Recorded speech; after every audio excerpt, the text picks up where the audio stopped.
Nyumbani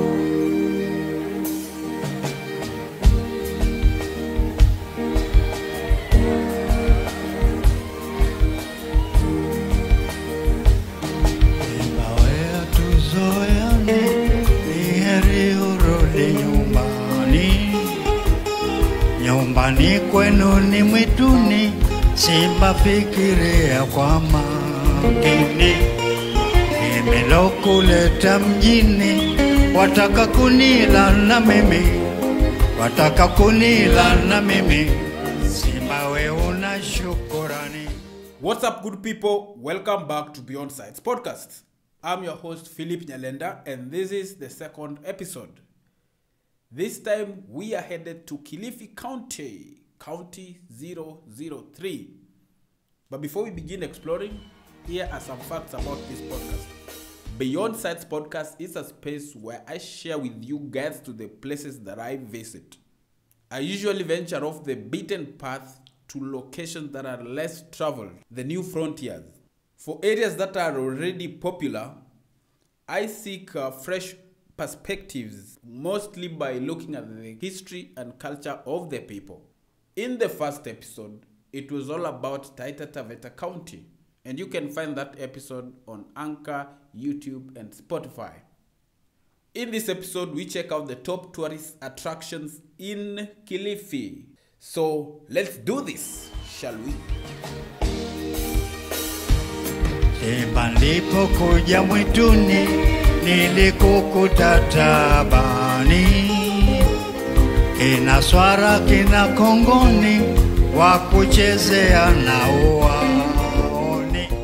As we begin, here are quick facts about Kilifi County.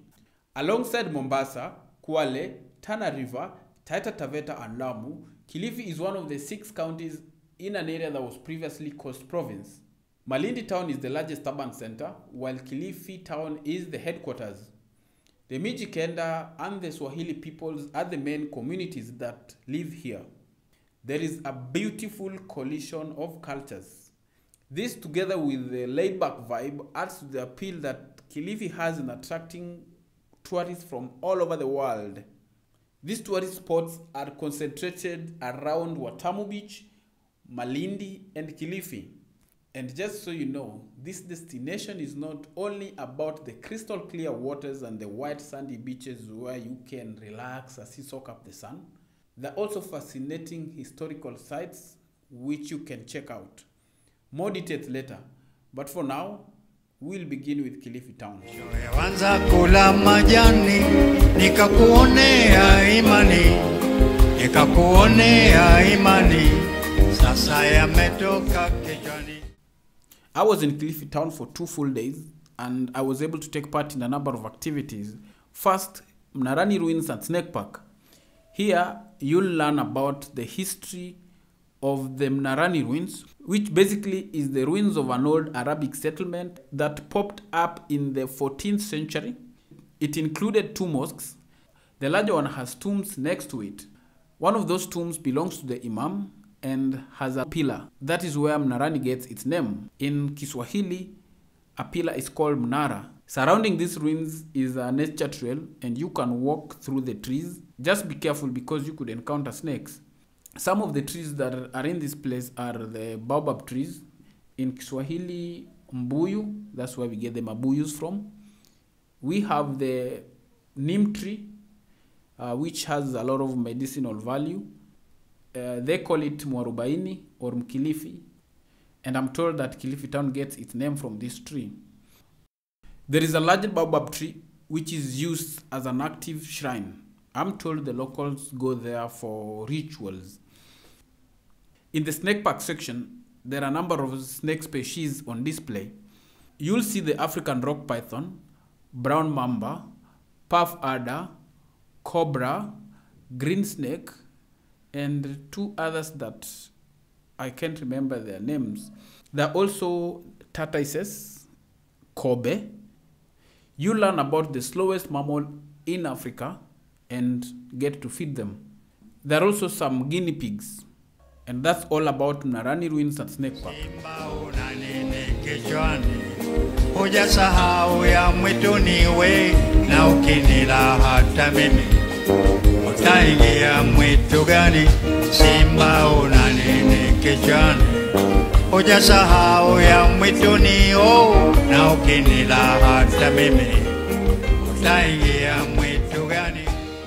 Next is the Kilifi Bridge, the majestic Kilifi Bridge. You can cross the bridge on foot. I was able to experience this both during the day and at night. The first time I did it, I felt the strong power of the wind, but not too much to be scared. At night, it offers a spectacular view of the creek. A creek in Kiswahili is mkondo wa bahari. It's that part of the ocean that ventures inland. And later, I'll be telling you about what to do at the Kilifi Creek. Just below the bridge, there's this cool spot where you can hang out. It's called Greenwoods. It's a cool place where you can drink some coffee next to the water. And they have a camping space. And that's something that I think will be interesting to explore. And back to the creek, you can have an evening dhow cruise.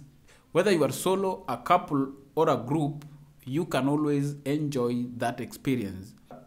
Personally, I linked up with a group of other travelers, and it was from about 4 p.m. to 7. Unfortunately, on that day, it was gloomy. Actually, it drizzled while we were in the ocean. We were not able to watch the sunset. But either way, it was an amazing experience that I think that when you are in Kilifi, you can't miss. Simba niseme lugha gani? Sasa yapata miaka 10. Bado wanguruma kwa nani?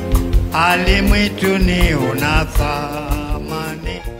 The boats and cruises are at the Mnarani beach, which is just next to the Mnarani ruins. So, and when you are there, you can always ask around and organize for that dhow cruise in the evening. Amazing, I tell you. Umeshani toka manani, sijui nikufanye nini, sijui nikufanye nini. Simba we una shukurani, Simba una nini. Then there is Bofa Beach, now the main beach of Kilifi town. It's long and there is a public access. Apart from the regular swimming, you can go for a morning walk and watch the sun rise. Bofa Beach is within the town and you can easily access it using a tuk-tuk or motorbike. And now the last, and I dare add, the most rewarding thing that I did in Kilifi town was going to Vuma Cliffs and Takaungu village. I tell you, this place is amazing. Simba niseme lugha gani? Sasa yapata miaka 10. Bado wanguruma kwa nani? Hali mwituni una thamani. Umeshani toka manani, sijui nikufanye nini, sijui nikufanye nini. Simba we una shukura. Vuma Cliffs is located south of Kilifi town, near Vipingo area. This place is not about scenery. It's all about nature and how wild it can get. Instead of a beach, you have more than 1 kilometer of rugged coastline and strong waves. During high tide, it's phenomenal observing the strong waves hit the coral cliffs. It's spectacular for sure. There are also seasons when you can watch dolphins playing in the ocean. Unfortunately, this place is getting more and more derelict because of quarrying which is taking place there. Nearby, there is a cement factory. So I hope you visit as soon as you can. Simba una nini kichwani?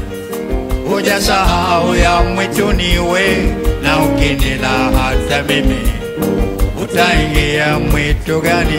Simba una nini kichwani? Hujasahau ya mwituni oh, na ukinila hata mimi utaingia mwitu gani? Next to Vuma is Takaungu village. This is an old Swahili settlement along the Takaungu Creek. Takaungu gives you that Mombasa old town vibe, but with a village feel to it. There is a mosque and mini restaurants where you can eat Swahili food. At the creek, there's a beautiful viewpoint with stairs that lead to a beach. Coming to Vuma and Takaungu gives you two experiences. One which is wild and one which is more laid back. So, while in Kilifi County, try and visit Takaungu and Vuma Cliffs. Sisi bado tuko, kila style zinakuja zinakwenda, ipo bado iko, ipo bado iko, ipo bado ipo bado ipo bado. Away from Kilifi town, we head north along the Mombasa-Malindi highway, where we find Watamu. Watamu is dominated by marvelous beaches of white sand.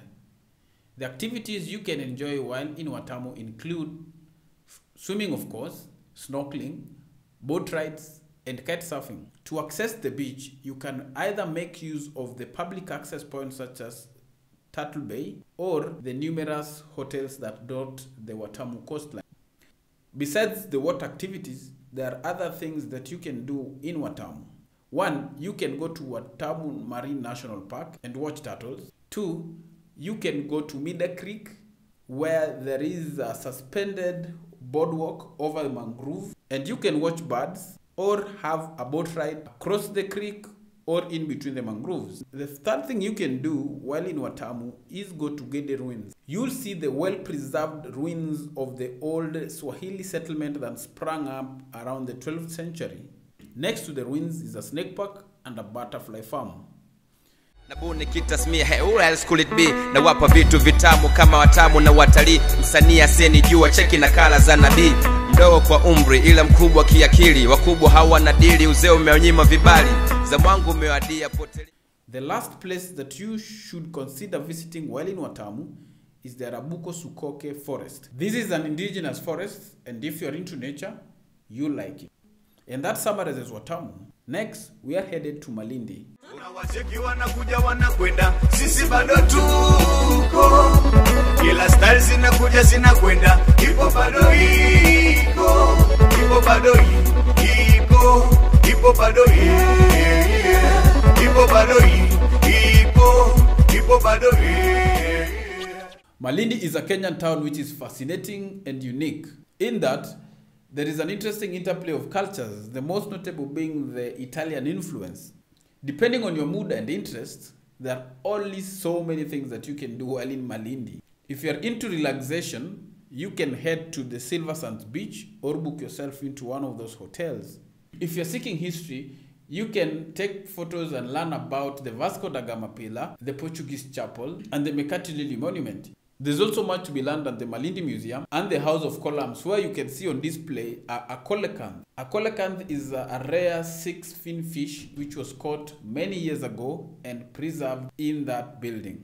If you prefer interacting with wildlife, you can head to the falconry of Kenya, where you can see crocodiles, snakes, bird species like owls, eagles, and hawks. For adventures outside town, consider going to the Marafa Hell's Kitchen. This is our Kenyan version of the Grand Canyon. Also, try out Mambrui Sand Dunes. Altogether, there's a lot of things to be done and to be seen in Malindi. You only need time. Nimeshachoka kusema na mwacha mwenyewe, zaingia ukingoni, maana kila jambo lina mwisho. Simo tena lawamani, tajua mwenyewe. Baragumu ikilia, tafuta pa kuingia. Simo tena lawamani, tajua mwenyewe. Huyo aliyekutweka ndio atakaye kutoa, leo hapa kesho kule, tajua mwenyewe. Altogether, Kilifi County is an awesome place and one that has a lot to offer to travel enthusiasts. If you're feeling more adventurous, you can head to Kaloleni and Mtwapa towns. Thank you for listening to Beyond Sides podcast. As usual, you will find us on Spotify, YouTube, and Anchor. My name is Phillip Nyalenda. Kwaheri and ciao.